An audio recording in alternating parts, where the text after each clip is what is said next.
So now Orange County Public Libraries is excited to welcome you to our poetry panel.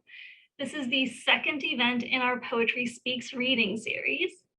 And as you may be aware, April is National Poetry Month. And in honor of that, we are hosting virtual events every Wednesday evening through the end of April to celebrate reading, writing, and enjoying poetry. Tonight, we are bringing together three poets who are living and working in Southern California to talk about what poetry and writing mean to them. So I'll go through and I'll provide an introduction, and then I'll invite each poet to read one or two of their poems. After that, we'll dive into our discussion, and I'll have some time left at the end to take questions from the audience. So our first poet tonight is Kim Dower, who is originally from New York, but now lives and works in LA. She earned a BFA from Emerson College, and she is the author of 5 collections of poetry: Air Kissing on Mars, Slice of Moon, Last Train to the Missing Planet, Sunbathing on Tyrone Power's Grave, and her most recent collection, which should hit shelves in just a few days, in fact, I Wore This Dress Today for You, Mom. Her poetry has been described as sensual and evocative, seamlessly combining humor and heartache, and as unexpected and sublime. Her poems have been featured in Garrison Keillor's The Writer's Almanac and Ted Kooser's American Life and Poetry, among many other publication credits. She was the City Poet Laureate of West Hollywood from 2016 to 2018, and she teaches poetry workshops for Antioch University, UCLA Extension, West Hollywood Library, and the Hollywood LGBT Senior Center. So we'll have Kim read a couple poems for us, and then we'll introduce our other poets after that. So please welcome Kim Dower. Thank you so much. It's a pleasure to be here in Zoom land. And I can't see you out there, but I know you're there, and I'm so happy you're there. So I'm going to read a couple of poems. I'm going to start with, they're both from my new book, I Wore This Dress Today for You, Mom. And it's a book about mothers being one and having one, and all the different things we go through being one and having one. So this is the title poem, and it's called I Wore This Dress Today for You, Mom. Breezy, floral, dancing with color, soft, silky flows as I walk. Easter Sunday, and you always like to get dressed. Go for brunch.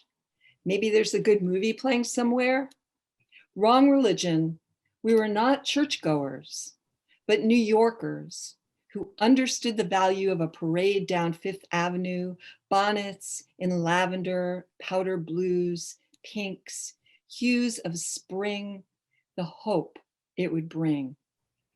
We had no religion, but we did have Noodle-Kugel, grandparents, dads who could fix fans, reach the china on the top shelf, carve the turkey. That time has passed. You were the last to go, Mom, and I still feel bad. I never got dressed up for you like you wanted me to. I had things to do. But today in LA, hot, the way you liked it, those little birds you love to see flitting from tree to tree, just saw one, a twig in its mouth, preparing a bed for its baby, might still be an egg. I wish you were here. I've got a closet filled with dresses. I need to show you. So the book goes through a lot of my time caring for my mother, or worrying about my mother. She had dementia. And this poem, I was thrilled because Garrison Keillor read this poem on air, and I realized listening to someone else read my poem was a huge amazement to me, and it became one of my favorite poems. So I'm going to read it to you, and it's called Bottled Water. I go to the corner liquor store for a bottle of water, middle of a hectic day, must get out of the office, stop making decisions, quit obsessing. Does my blue skirt clash with my hot pink flats? Should I get my mother a caregiver or just put her in a home? And I pull open the glass refrigerator door. I'm confused by brands, Arrowhead, Glitter, Geyser, Deer Park, spring, summer, winter water, and clearly the bosses of bottled water, real water and smart water. How different will they taste? If I drink smart water, will I raise my IQ but be less authentic? If I choose real water, will I no longer deny the truth, but will I attract confused, needy people who'll take advantage of my realness by dumping their problems on me? And will I be too stupid to help them sort through their murky dilemmas? I take no chances, buy them both. Sparkling smart, purified real, drain both bottles, look around to see, is anyone watching? I'm now brilliantly hydrated, both real and smart. My insides bubble with compassion and intelligence as I walk the streets with a new swagger, knowing the world is mine. Thank you. Awesome. Thank you so much. All right, so we'll go ahead and have Stephen Rains next. And coincidentally enough, he was also poet laureate for West Hollywood back when they first began naming a poet laureate for the city in 2014. He's published over a dozen chapbooks, as well as the collections Inheritance and Your Dead Body is My Welcome Mat. His newest collection was published by City Lights in September, called A Quilt for David, and it's the product of 10 years of research into dentist David Acer's life. He holds a BA in creative writing from the University of South Florida and a Master of Clinical Psychology from Antioch University. He's a 14-time recipient of the Los Angeles County's Department of Cultural Affairs Artist in Residency Grant. That title is a bit of a mouthful. He also edited My Life is Poetry, showcasing his students' work from the first ever autobiographical poetry workshop for LGBT seniors. He's lectured and taught writing workshops around the country for LGBT youth and for people living with HIV. Currently, he's touring with The Gay Rub, an exhibition of rubbings from LGBT landmarks, and he facilitates the monthly Lambda Lit Book Club. So please welcome Stephen Rains. Hi, thank you so much for having me. I really want to thank Melissa and David and Emily. Thank you so much for hosting this event and bringing everyone together. I love National Poetry Month, so I'm so happy to be a part of this, and especially with libraries, where I was a closeted, shy, awkward introvert growing up in St. Louis, Missouri, and libraries are where I was able to experience people who gave me a suspicion. My hunch was that the world was bigger, and it was through libraries that I recognized that that was true. So I love doing things for libraries. So thank you so much for having me. And I'm so excited to read with Kim and Ellen. Thank you. I'm happy to be here. So my book is A Quilt for David, and it is what I'm calling documentary poetry, which is every detail in the book is from research that I discovered in the 10 years that I was researching this situation. On the cover is David Acker, who was a dentist in Stuart, Florida, who in 1991 was accused of infecting 6 people with HIV as their dentist. And I started to wonder, like, how did that happen? And the more I researched, the more I realized that his accusers had other outside risk factors beyond their dentist. And, you know, dental to patient transmission is virtually impossible. And so for me, it was about exploring that whole situation. And though I thought I was writing about what was going on in that dental office and the homophobia and the AIDS phobia at that time, what I didn't realize is I was actually writing about what was going on in America at that time. So this first poem is about David Acker, the dentist, and gives a little bit of background. 2 years, 10 months, and 29 days from diagnosis to death, David kept practicing, retired at 40 to die. From diagnosis to death, was scared of small town rumors and small town mentality. Retired at 40 to die. He used aliases at doctor's offices hours away from his home. Was scared of small town rumors and small town mentality. David said hiding his diagnosis was lonely and isolating. He used aliases at doctor's offices hours away from his home. Kimberly, secretly sexually active, points her finger at David. David said hiding his diagnosis was lonely and isolating. She pointed her finger at him.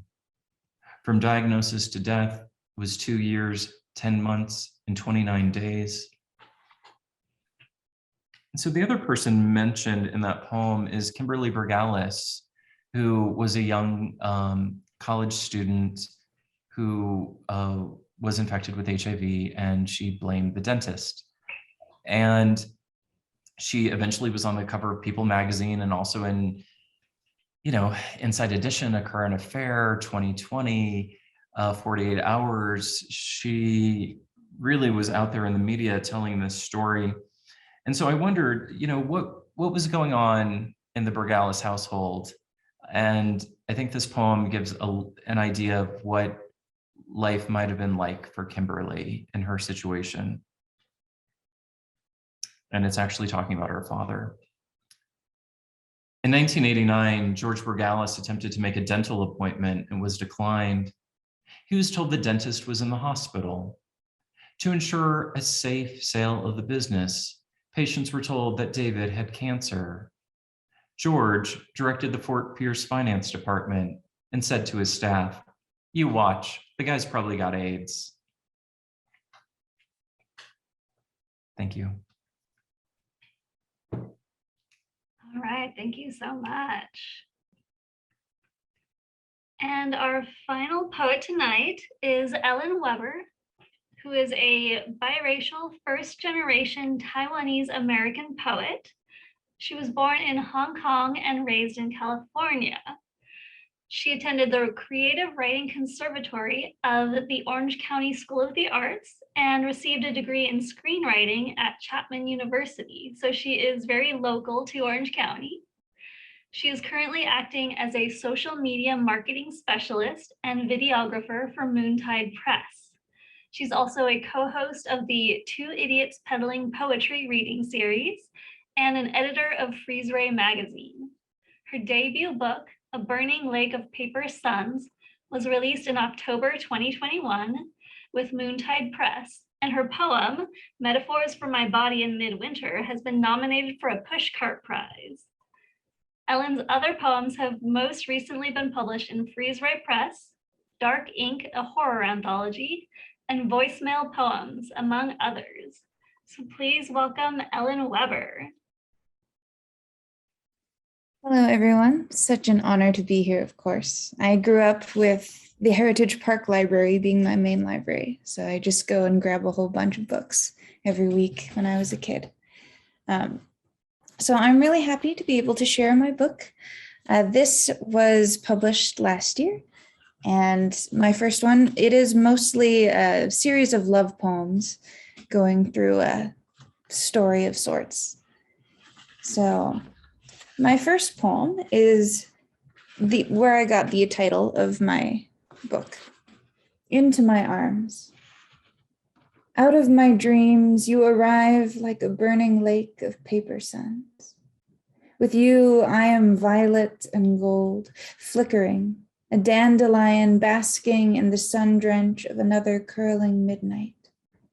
This easy exchange of bloodstreams, this friendship and ecstasy, this orbiting of the moon is a dance of mandarin ducks. You, my peridot, sage fire, you crest the hills of purification. And with trembling hands, I salute my approaching paradise, breathing in the perfumed verses of our sudden but natural intimacies. And my second one is called Almond Blossom. This was the one that was published in Voicemail Poems. I have spent 1,000 years picking myself out of the middle of nowhere, on an empty highway, clutching fistfuls of fireflies to my eyes, clawing poppy blossoms across a belly full of rabbits. I dripped with peppercorns. I salted the earth as if that would make the mud easier to swallow. I buried the creatures with a pocket watch and a dead fish, and mounds rose up the hills of my body. A congregation of sparrows sang like nightingales, as if that would bring me peace. My ghost is mad Ophelia babbling in swamp flower, poltergeisting the highways and waiting for the next thud of wooden dolls slapped out of my hands. Brings me walnut shells to curl into, like that could keep me safe from waking up again, and the cheekbone curve of a boy who does not know the difference between a raven and a writing desk, between I'm sorry and have some wild almonds, love. I picked these myself. You'll have to kiss me to taste them. Thank you.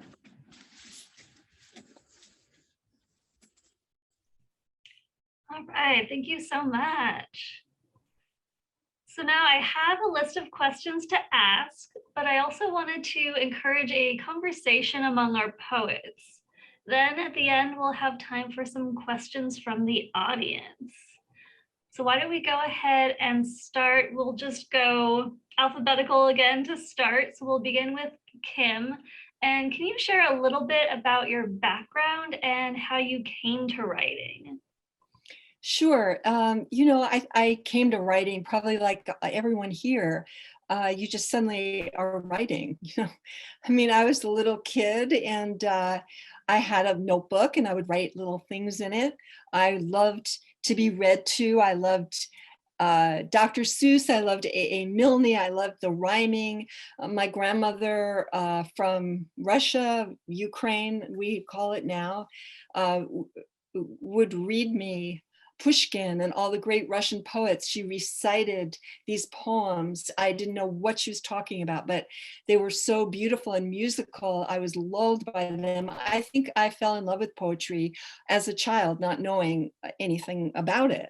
So, and then I wrote seriously in college. I was lucky enough to have a great teacher, Thomas Lux, at Emerson College a long time ago. And I just, right place, right time, luck. And I was serious, quite serious, very young as a poet. So it's always been there for me. It's gone away for a while. It came back. But it's an absolute must in my life. And listening, to Stephen and Ellen, I think the three of us are the greatest example of how there's something for everyone with poetry. Something for everyone. And for people who have a hard time getting into it or understanding it, finding it accessible, I think we are the offerings of the diversity that poetry can bring, whether it's my narrative, storytelling, Stephen, what he's now calling this documentary poetry, which is fascinating, where it's the telling in a poem of something that happened and putting his own spin, and Ellen, who beautiful, almost surreal at times, beautiful lyric, surreal poetry, so many beautiful images. So I think we all bring a lot to the poetry party. Yeah, definitely. What about you, Stephen? Oh, I will answer your question, but I like what Kim said about all of us having different offerings. And I never intended to teach writing. And it was only when my first book was published at the age of 25, which is why it has such an angsty title, As Your Dead Body Is My Welcome Mat, because that's a 25-year-old's title for their book, that I kept hearing repeatedly how much people didn't like poetry. And to me, I couldn't believe it. And then I started asking them like, well, what poetry have you read? And it was kind of the poetry in school, those poems that we were forced to remember and recite, and had nothing to do with our lived experiences. And so part of my teaching writing workshop started with LGBTQ youth groups, because I felt like reading saved me, and can I do that for others? And then so I soon started doing that around the country. And I actually just started writing because I kept a journal, and I I read it out loud to a friend, my friend to this day, who I talk to at least 3 times a week, Stephanie Recht, who I read it out to her out loud, a journal entry, and she said, "You should become a writer." And it was just like, it was a click. It was like a moment of spontaneous combustion of that and some other factors in my life that I was like, oh yeah, that's a great idea. I should do that. And that's when I started considering myself a writer. And it gave me really kind of a purpose and a direction for someone who was so kind of like lost. And that was when I was 16. And I love it. I love writing and connecting people with writing still. Definitely. It's a real joy when somebody reads your poem and really connects to it. And what about you, Ellen? I totally agree about school tending to show you a poetry world that isn't connected to lived experience. I'm an instructional assistant right now, and I'm seeing that with like intro to poetry. But I was really fortunate that I did not really have that experience because I went to a creative writing conservatory in high school. And after our academic classes, we would learn about different kinds of writing from all over the world. So the world poetry class and learning about Oscar Wilde were one of my really early influences. But ultimately, it was the community that I found when I went to college and I started going to the Two Idiots Peddling Poetry reading that really helped me grow my voice. It was really wonderful, and I'm really happy that I get to be a part of so many different organizations now. And just being able to share poetry with friends and learn from other people's influences and seeing different poets come through as features at these open mics has been really stellar. That's how I got to meet Stephen Rains as well. It was a wonderful time. So we have this great connection between poets, but it takes a lot of work to get there. So do you find that there are topics you tend to enjoy writing about the most, or that there are topics that you shy away from? What do you feel about the choice when you're writing a poem, what to make it about? I'll take it For away. anybody. Yeah, I mean, I don't make a choice about what to write a poem about. So there are different things that can happen. So for example, sometimes there's an emotion that really pulls at me and compels me to write a poem. I Wore This Dress Today for You, Mom was one of those poems. I literally was looking in my closet on Easter Sunday. She had already died. And I thought, God, I wish I had worn this dress for her. And it came over me such a strong emotion that I just went to my computer and just started pouring out the poem. And it came out as we all know, sometimes it just comes out and there's editing to be done, but the work is there. It's a miracle. It's a miracle.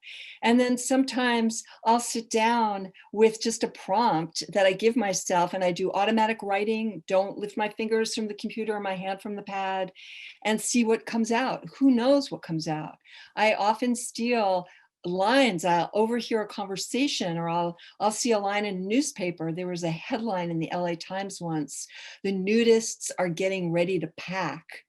And it was about a nudist colony in Palm Springs. And I thought, oh my God, thank you for that line. And I sat down and I wrote a poem. The nudists are getting ready to pack. What will they pack? What do nudists have to pack? And I had the most fun with that poem. So my poems come from everywhere. A poet's job, our job, is to be journalists and to report what we see, to report what we feel in a way that is different. And so I never sit down saying, I'm going to write a poem about this right now. The poem pulls me over, wakes me up. And yeah, that's what happens with me. For me, my first two collections were all autobiographical. And so it was really about myself. And it was nice that the urge, the artistic urge to kind of follow this story and write about it. It was so nice not to write about myself and also to write about other people. And also just, you know, similar to the first two books, I felt compelled to tell my story. But with this book, A Quilt for David, I felt compelled to tell David Acker's story, but also his accusers' stories. Like, this book isn't a hit piece. I'm not villainizing his accusers. Part of the book is, you know, exploring what was going on in their lives as well. So for that, for the writing of that book, which was a very slow process for me, it was, some of it was deliberate, but also a lot of the poems, similar to Kim opening up her closet, for me, it was doing research and writing notes. And some of my notes became poems as I was doing research, or I was interviewing people who lived there. And so that's how this collection came about.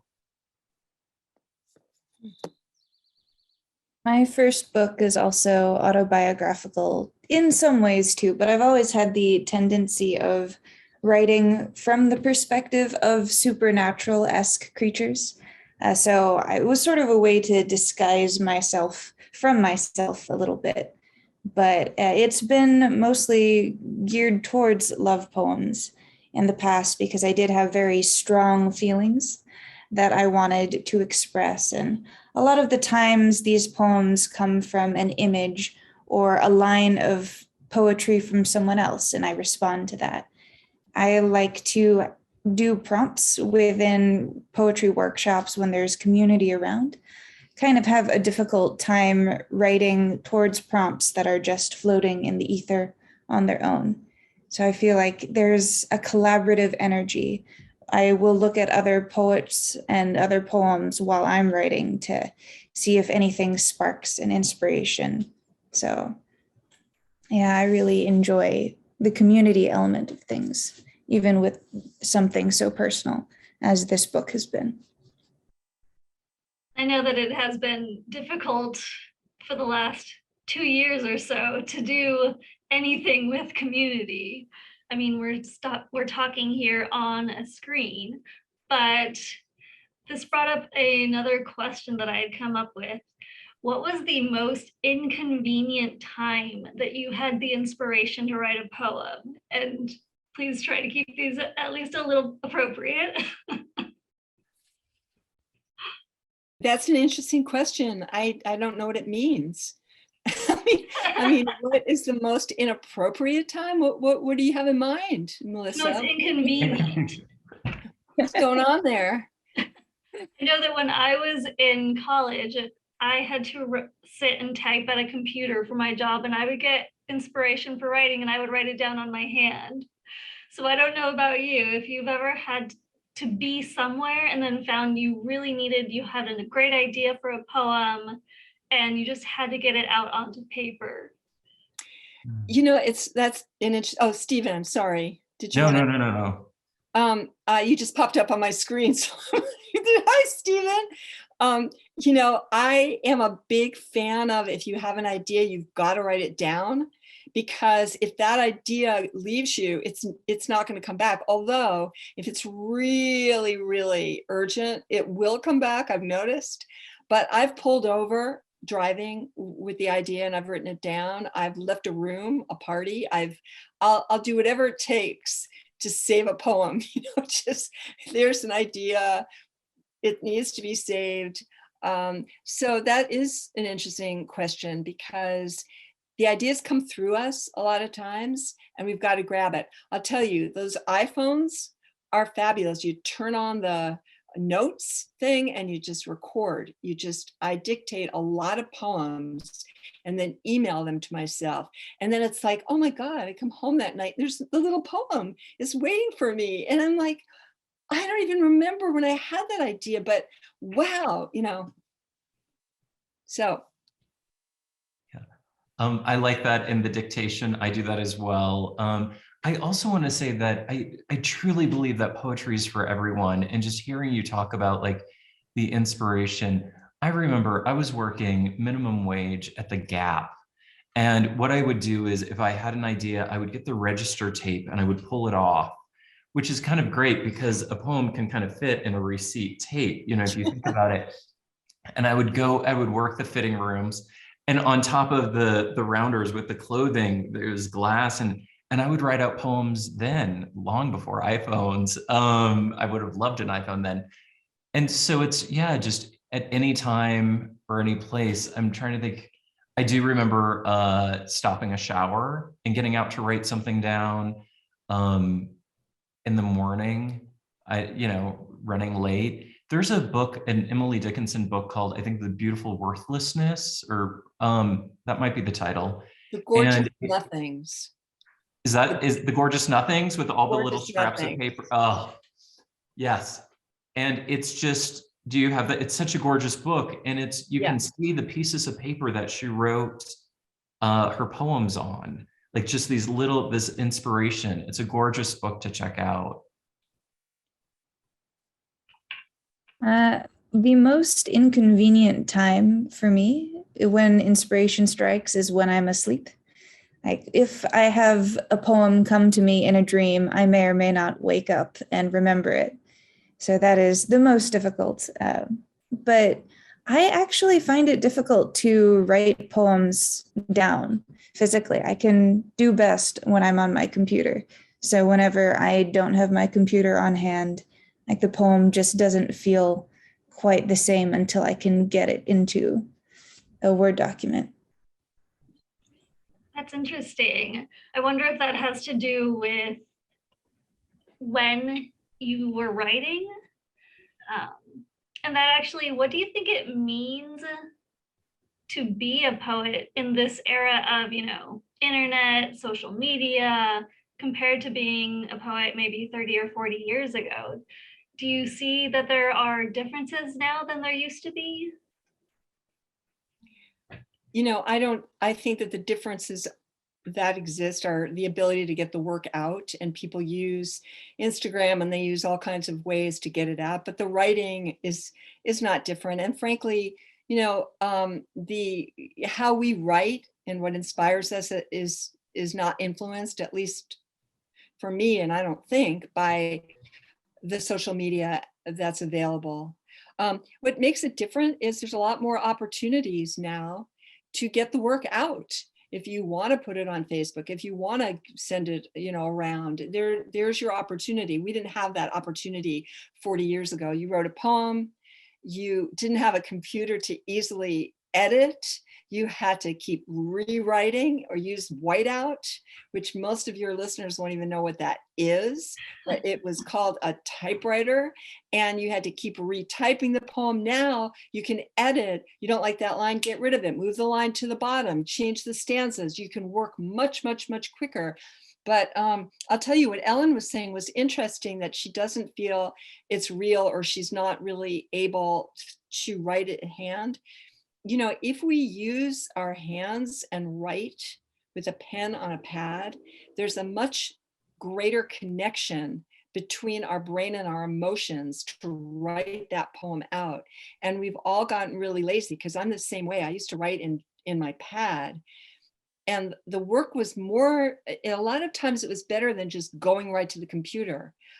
It's an interesting difference, but there are people who write novels, and I know some, on longhand on a lined pad. Can you imagine? 150,000 words on a lined pad, but they feel that connection. And I want to get back, personally, I want to get back to writing in a notebook, because I had a lot more interesting things sometimes that way.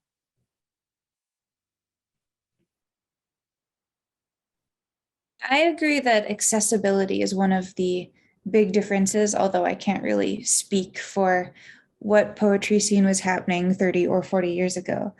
I just know that it's been absolutely wonderful to be able to connect with people both online and in person and find these communities to grow with. But even so, like poetry is not necessarily part of the wider cultural mainstream as of yet, except for certain poets who manage to make it big, like Rupi Kaur or other people who are using Instagram and social media spoken word poetry. So it is very cool to see the differences that form, and being a poet means different things with different purposes and aims, but it is all speaking someone's truth and conveying the most amount of meaning in this small amount of words or through performance itself, whether it is on page or in person.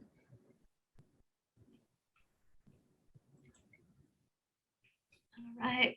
So we have about 20 minutes left, and I do want to have some time for questions from the audience. So the last question that I'll ask our poets is, what book, other than your own, would you tell people to run out right now and get it and read it right now? Post-colonial love poem. Absolutely, by Natalie Diaz.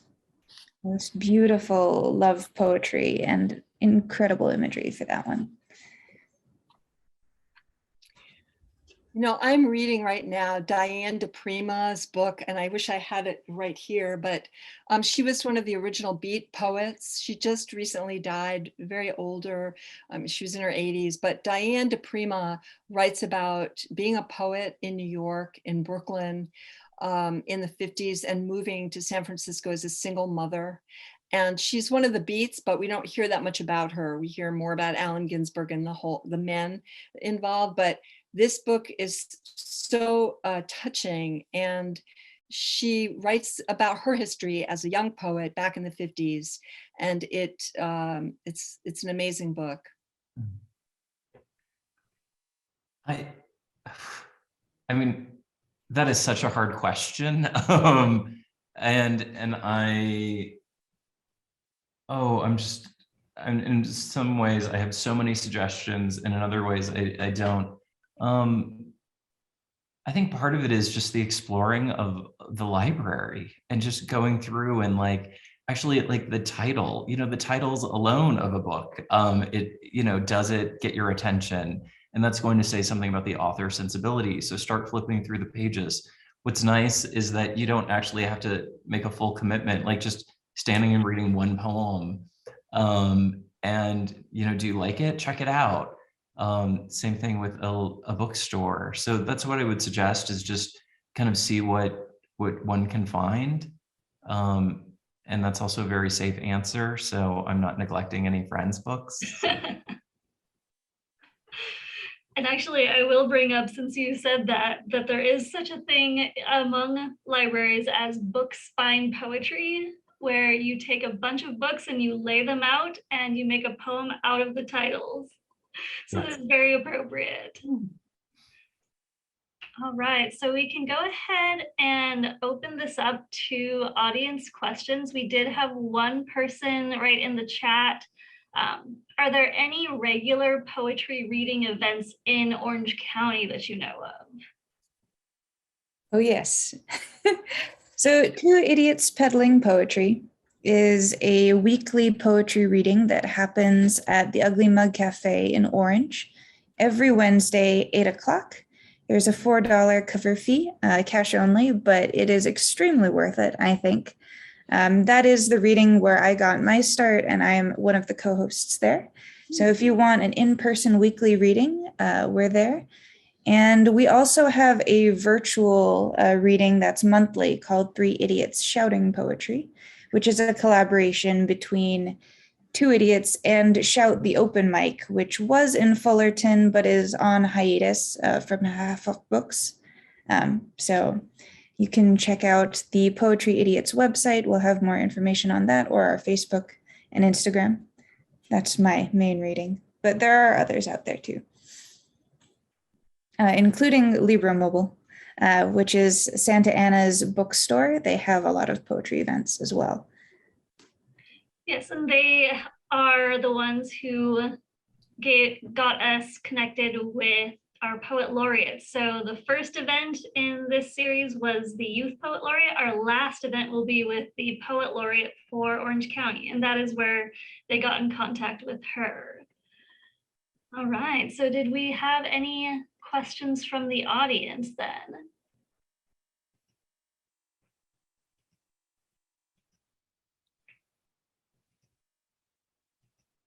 Hi, I guess I have one question. I don't know how connected this is. This is kind of a weird question to ask. Would any of you say there is some similarity between poetry and songwriting? Yes, like songs are the oldest form of poetry because it was what was able to be shared across different places. So lyrics, definitely poetic. You know, I come from very old school, hard stance about that. And I've, if it ever comes up in a class I'm teaching, it's not a pretty moment because there's, you know, it's an argument I don't really like to have, but song lyrics are not poetry to me. I mean, they can be amazing. I mean, we all love song lyrics, but there's the difference between a poetry and song lyrics, or song lyrics are meant to be together with music, and a poem should stand alone as its own music. And this is a very hard thing to tell a lot of people who want to think that lyrics are poetry. I do believe that Bob Dylan's lyrics are poetry, that some of Leonard Cohen's lyrics are poetry. That is, can it stand alone? Can they stand alone without music? Are they not in partner collaborating with the music? And I guess that's the question. It's a hard question because everyone wants lyrics to be poetry. But my very old-fashioned, educated answer is they are not. That is fair. It does depend on the certain types of songs. There are some that would not work well standing on its own, but there are poetic elements within things. Like absolutely, yeah. There's poetic elements within lyrics, of course. And absolutely, but are they poems to stand alone? I'm not convinced. I'd have to take it lyric by lyric. Let's put it that way. Yeah, I sometimes think too that so there's the Van Gogh exhibition, you know, like the immersive exhibition, and I was there and I just kept looking around. I was like, what are the paintings not enough for you people? Like, are the paintings not enough? Like, yeah. It really, like, you needed all of this. And I sometimes think that too when people write poems and they put them to music, or they add other elements. And I sometimes think like the poem's enough, and I want it to be enough, and just the words on the page. I think that sometimes we don't need a dramatic reading, or we don't need musical accompaniment because the words are strong enough. That being said, the only fan letter I've written in at least probably the last 5 years was just this week to a band called The Blow, and they have a song called Summer. And I've been listening to this song for 2 years now, and I just had to write them as a poet and just like compliment their song because the lines were so evocative. And in all honesty, I'm just jealous. I'm so envious of the things they do in that song. But I do kind of like Kim's definition of, was it written with the intent of musical accompaniment? I think that's good. You know, there are lots, you know, Leonard Cohen, PJ Harvey has one out. Like there are a lot of singers who do have, Patti Smith, who have books of poetry. Yes. And so it would be interesting to see their response of what makes it into the pages of their collection versus what makes it into a song. When I was in college, one of my roommates was a vocal performance major. So she would have classical voice performances in which they were adapting different poems into music in different languages and always sang it. So that's one of the reasons why I think that poetry is malleable and changing it into song. And it adds a new dimension. It is altering the original intent in some ways, perhaps. But I feel like wherever artists can get their hands on something and create something new, it is worthy and good too. In addition, like perhaps it can be considered a little overboard, but I think it is just a different way of seeing things. And you know, that brings up, I went to what was it? It was a Unitarian Universalist church once. And one of their hymns that they sang was Wild Geese by Mary Oliver, which is one of my favorite poems. So it really just depends on the intent and how it's delivered, I think. So I can see both that people want to think that every song out there is a poem, but that doesn't necessarily make it true. But, you know, there's a lot of crossover depending on who's writing and what their intent was. All right, do we have any other questions from the audience?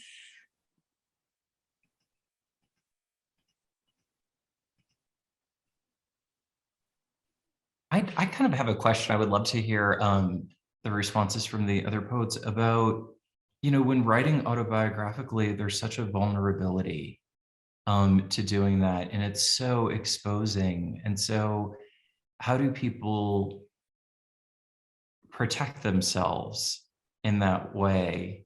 I'll use her name. I was an escort for to drive a writer around. I'm not going to use her name. And she was a very well-known writer. And I noticed the conversation she was having with me wasn't real. It was really it was almost like artificial.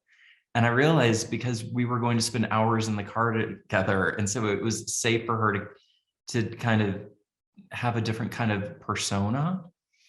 And I thought, oh, this is what someone at that level really needs. But I think for us too, like when we do readings, like our friends are in the audience, and you know, like Kim, people who knew your mom are going to read this work. And for Ellen, it's, you know, that ex is going to read the work, you know. And so I'm so curious about how you navigate through those things. You know, I don't care. Just to be blunt, someone asked me on an interview show yesterday, he said,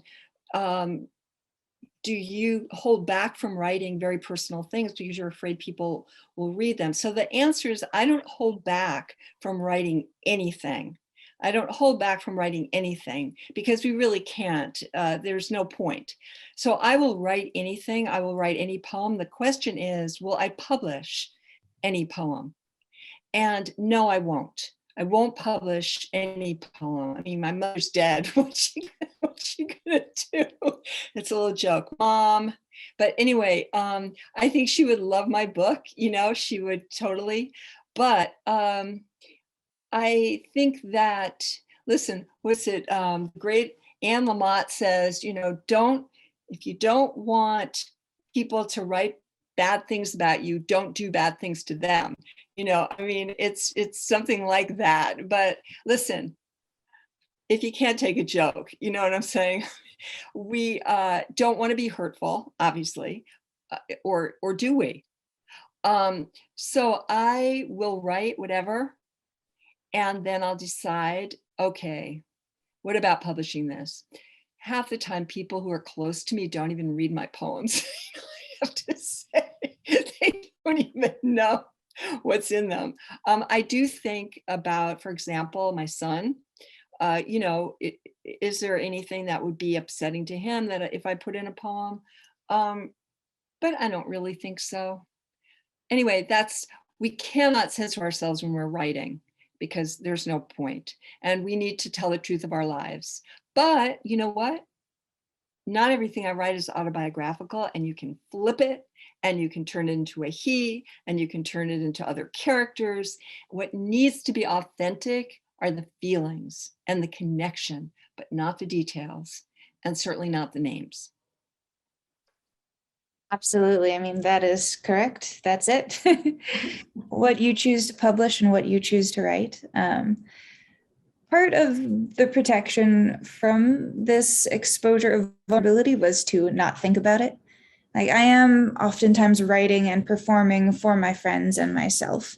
When it came to the publication, I just put together the poems that would tell the story. And it does have some autobiographical intent and elements, but a lot of it is not true as well. And I made sure to make it as balanced as possible when it comes to revealing personal details or just keeping that proper supernatural anonymity. The imagery elements perhaps are part of a screen over things as well, but it's written out of a place of love and a place of honesty from what hurt comes from love. But I don't think it hides the good parts in its anger in places. So along those lines. Yeah, that's really beautifully said. I really appreciate that. And that's a great question, Stephen. Come on, we want you to come, just tell us everything in your poetry, and then you can just pretend it's not about you. That's what I do. Well, what was so nice about this collection was I felt like I was, because when one has work and using the I or the speaker of the poem, interviews or book promotion seems to be people wanting to talk about you. I remember one radio show I sat down and the first thing he said, okay, well, let's talk about your mother. And I felt like it was okay to talk about her in the book, but I'm going to be on a radio show talking about her. And that felt a little different. And so this was a very different experience, promoting a book and talking about it. And it was so lovely to edit as well. And, just editing the book. I didn't have to like relive and go through my own life again. So, it's curious. I'm currently writing about my past, about a very certain time in my past. And so it's interesting to be back in autobiographical work. And so that's been on my mind. Well, I'll make it very clear. Oh, sorry. But go ahead. I do make it clear that my poems are not autobiographical. And that's not the point for me. That's not what it's about. For me, the poem might have autobiographical elements, certainly might have true things. But for me, the poem, when it goes out there in the world, means when it leaves your journal and goes and gets published and it doesn't belong to you anymore, it's about connecting with other people. And I want that work to connect with others. I don't even think about myself involved in that work anymore. I really separate myself from it. And I think we all do pretty much. The poem walks off the page and leaves your house and it's like, bye, see you around. And that's what I like about it. All right, well, we are almost already out of time. There are so many other questions that I could have had us talk about, but I wanted everybody to get the chance to just give a brief shout out of what you're working on now. I'm working on getting this book out into the world. I wore this dress today for you, Mom. I've got about 25 events. I'm about ready to do readings all over the country, and I'm excited about it. And it's a book for Mother's Day. So I did a little plug for my book. It's very hard to write new stuff while you're doing the promotion. Although I do write a little every day, but I don't have a plan. No plan. You also have a lot of parties though, right? You have a book release party. You're doing the LA Times Festival of Books. Yeah. You've got a lot going on. Yeah, I have a lot and local. going on. Yeah, for the next month, I have a lot going on. Yeah. So, Stephen, what are you doing? So like I said, I'm writing about a certain period of time in my life, and I'm doing that slowly. And it was so nice to hear Kim say that, promoting a book is so time consuming, and it really is. And my book came out just 5 months ago, so I'm still involved in that. And I'm doing the LA Times Festival of Books, and I have a reading in Provincetown coming up, and there are a bunch of events and one coming up in West Hollywood for the West Hollywood Library as well, because I'm so madly in love with libraries. I'll always say yes. And so those are on my website at stephenrains.com.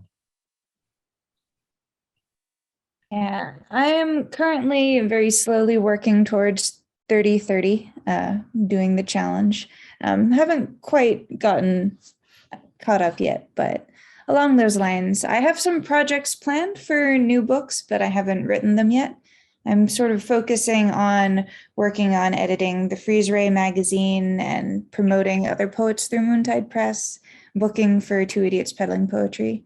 And I was very fortunate to be invited into Tesoro, which is a new international women's poetry network that is getting off the ground. That's being run by Stacey Dyson. So I'm really excited for where that's going to go, connecting women from all over the world through poetry. So lots of things, but still slowly working back through writing again. All right, well, thank you so much for being here and for answering questions and having this conversation with us.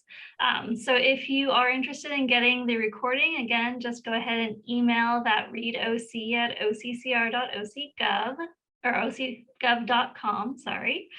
And our next event will be the Poetry Open Mic Night, which is next week on Wednesday, again at 6 o'clock. Again, just give us an email if you're interested in being there.